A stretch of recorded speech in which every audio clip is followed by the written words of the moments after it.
Oh man, check it out. From Palmetto State Armory, this is the new Sabre in .308. Now this is reminiscent of another kind of rifle, but we'll get into that in just a minute.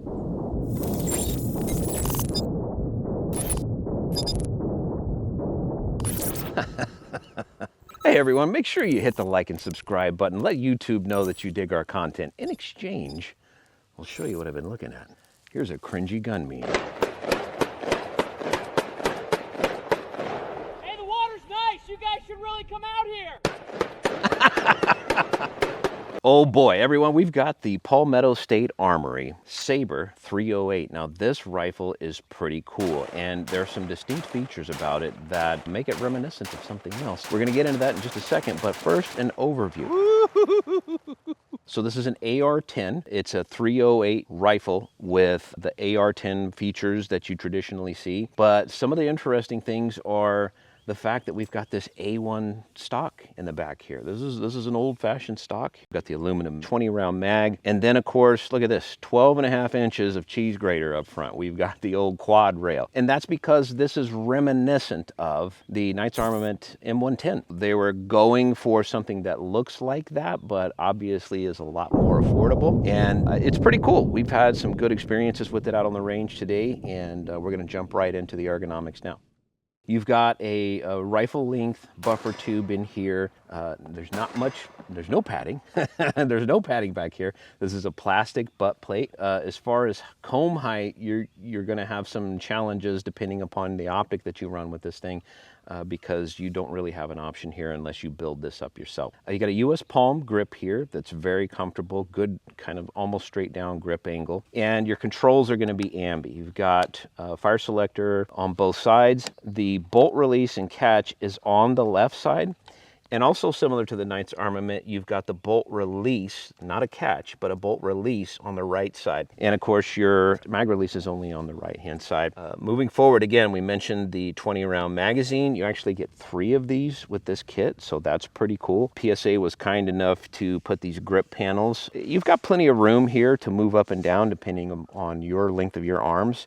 And then of course, pushing all the way down, you've still got Picatinny rail, top and bottom and sides, and then mounting up with the Magpul bipod. That actually comes with this kit. And then moving forward, you've got a tiny little section here if you wanted to mount a front sight on the gas block, and this is the adjustment here. You've got a 5-stage adjustment that you're capable of using, and we've had to do some adjustments with that. Finally, the rest of the 20-inch barrel ends in a 3-prong muzzle device. And this 3-prong is interesting because it doesn't have any tinging or any vibrating like we've seen in other models of the Sabre, but this one has 3 different links on the individual tines. That made it a little bit challenging when it came down to bore sighting before we brought it out here, but it's been running really well and seems to do a pretty good job. All right, we've got the PSA Sabre 308 at 100 yards. We're gonna start out with some American whitetail from Hornady. This is a 150 grain round.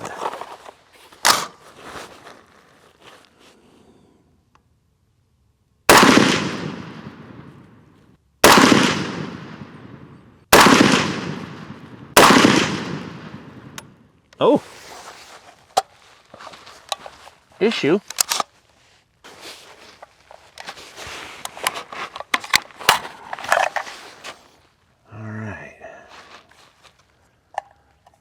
Had one get hung up in the lips, but casing seems okay, so let's go ahead and finish the group. Is that okay? Okay, we're clear for that group. Okay, next up we've got PMC Bronze. This is 147 grain. We'll try shooting a group with that.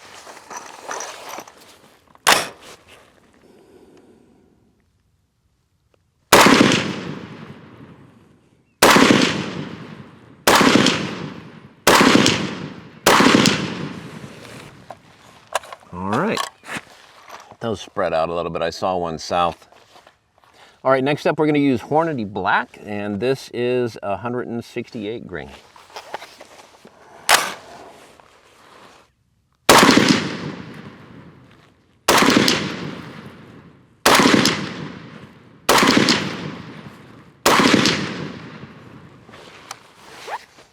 And finally, Remington Premier Match 175 grain. Let's give these a shot.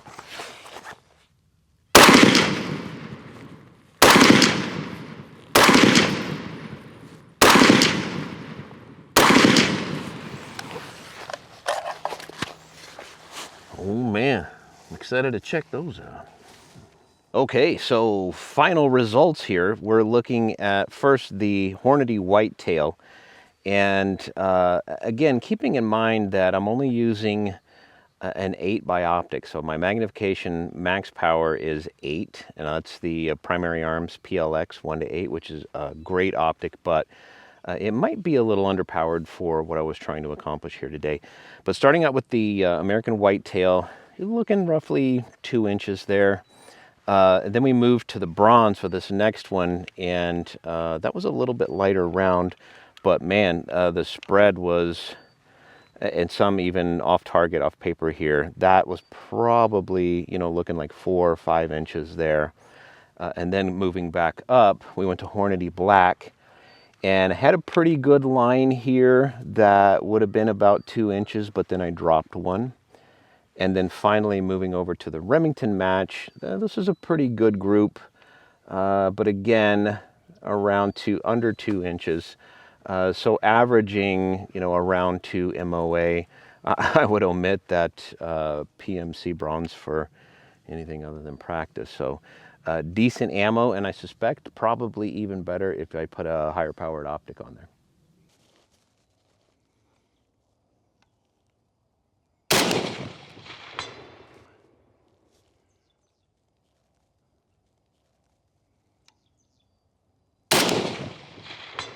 Okay, happy with that.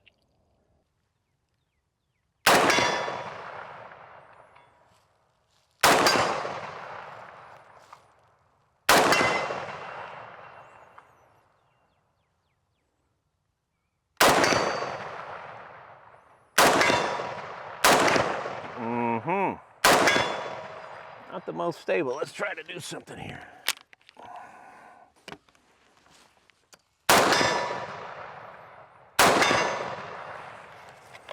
Okay, the Magpul PMAG doesn't drop free, but it fed perfectly fine. So we're golden there. Ooh, look at that.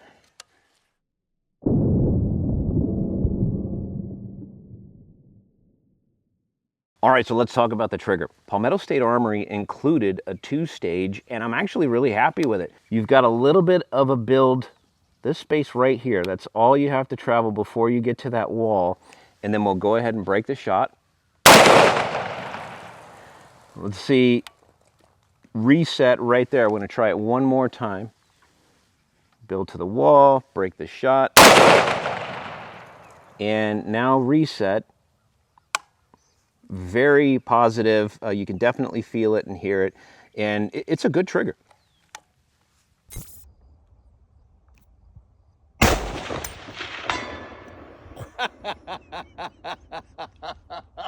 All right, folks, we're going to get into our final thoughts in just a minute, but before we do, please make sure that you hit that like and subscribe button. Let YouTube know that you dig our content. Ooh, smells like Jif. Okay, folks, final thoughts on the PSA Sabre in 308. This is a cool rifle, man. You know, one of the funny things about it is it's very reminiscent of the M110 from Knight's Armament, but it's a much more affordable prospect. It's only $1,500. And at that price, they can't seem to keep them in stock on the PSA website. These things are constantly selling out.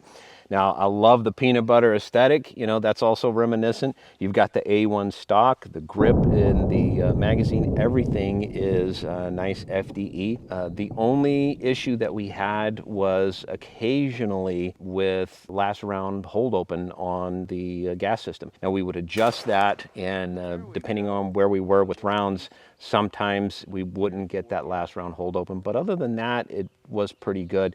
We had one failure to feed, and that was it. Everything else was reliable. Function of the rifle in general was really good. The ergonomics are okay.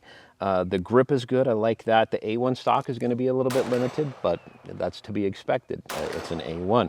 The charging handle, there's a Radian charging handle, and that is really solid. Really appreciate that. Then again, you've also got good accuracy out of this thing. I feel like if I used a little more magnified optic, I probably could have got some more out of it. And I've seen other folks getting even better accuracy with that. One of the best things about it is this whole thing is a kit. It comes with the Magpul bipod, and you get a Savior equipment case that has 3 of these magazines in it. So other than an optic, you're pretty well good to go right out the door. And like I said, at $1,500, it's relatively affordable to get yourself into a decent AR-10. All right, folks, that's going to do it for us. We appreciate you watching. We'll catch you on the next one.